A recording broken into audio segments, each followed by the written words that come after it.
दोस्तों आज की जो हमारी वीडियो का टॉपिक है वो है दोस्तों प्रतिस्थापन विधि। तो दोस्तों समीकरणों को हल करने की निम्नलिखित तीन विधियां होती हैं। एक तो होता दोस्तों विलोपन विधि, दूसरा होता प्रतिस्थापन विधि, तीसरा होता दोस्तों बीजगुणन विधि। तो दोस्तों हम विलोपन विधि पर पहले ही वीडियो बना चुके हैं। आज की जो दोस्तों हमारा टॉपिक है वो है दोस्तों प्रतिस्थापन विधि। तो दोस्तों आज की इस वीडियो में हम आपको बताएंगे कि प्रतिस्थापन विधि से समीकरणों को कैसे हल किया जाता है। और दोस्तों आपको विलोपन विधि नहीं आता दोस्तों उसको आप जाकर के देख सकते हैं। दोस्तों इसी बात पर आप कर दीजिए वीडियो को लाइक। हम करते हैं दोस्तों आज की इस वीडियो को शुरू।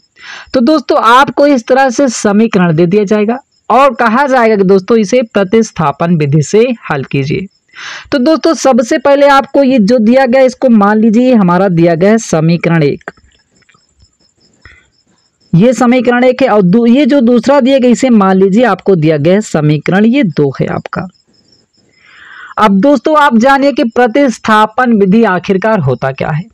देखो आपको दोस्तों इससे ही पता चलेगा। प्रतिस्थापन विधि दोस्तों इसका क्या होता है, प्रतिस्थापन करना, प्रतिस्थापित करना।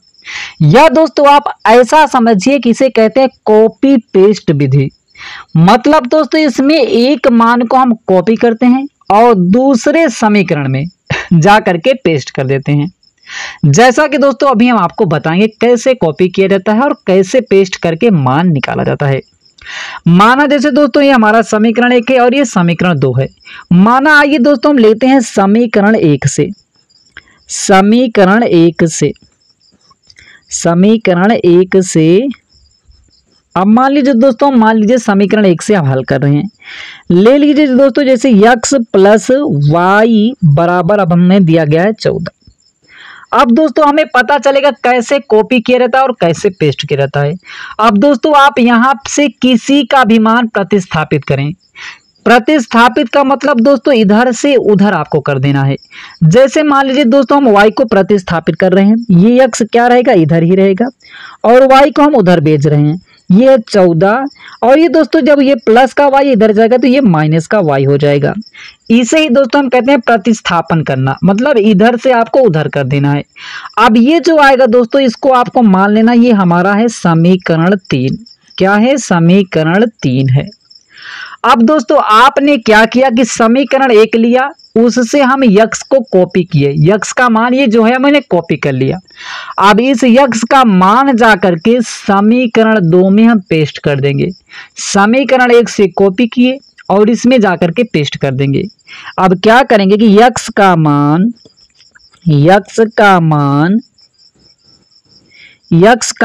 समीकरण 2 में रखने पर समीकरण 2 में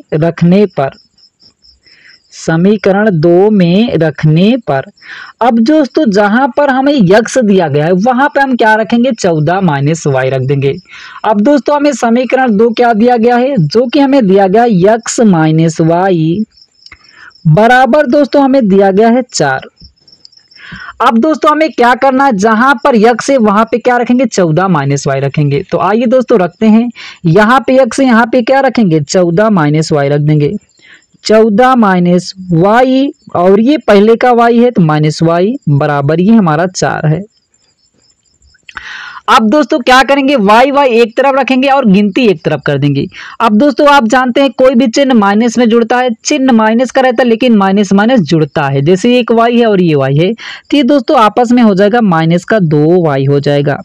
अब ये दोस्तों यहाँ पे 14 और ये दोस्तों प्लस का 4 है, यहाँ पे ये दोस्तों प्लस का 14 इधर जाएगा तो माइनस का 14 हो जाएगा। अब दोस्तों क्या होगा, ये माइनस का 2y हो जाएगा।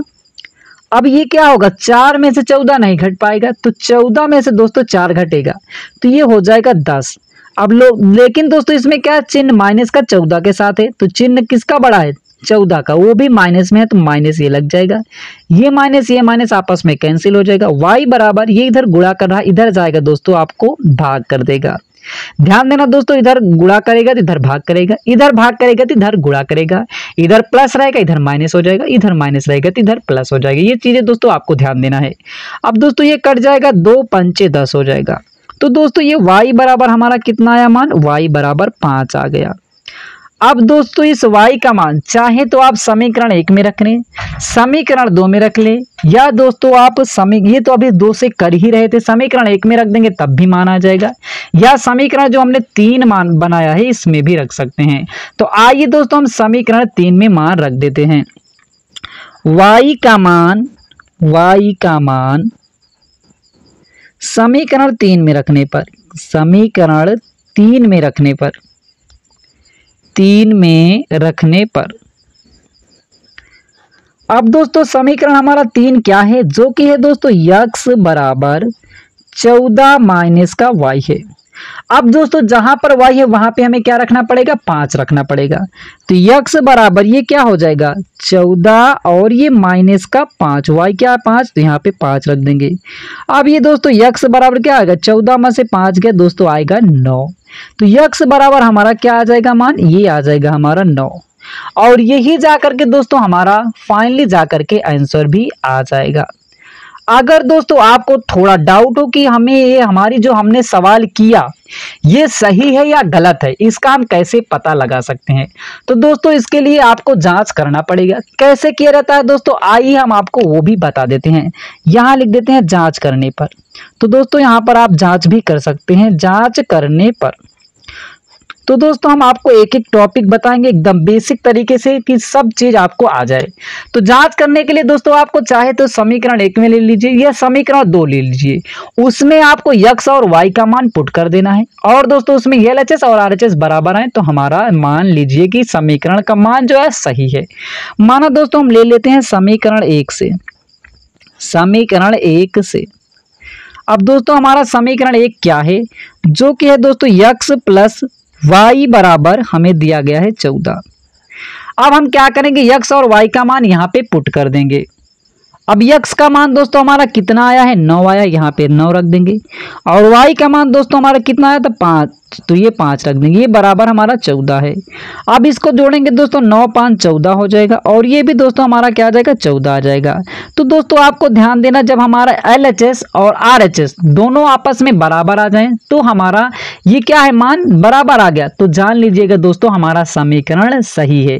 LHS RHS बराबर है तो सही होता है। तो दोस्तों मुझे उम्मीद है कि आज की इस वीडियो में आपको प्रतिस्थापन विधि से समीकरण को हल करना बहुत आसान तरीके से समझ में आ गया होगा।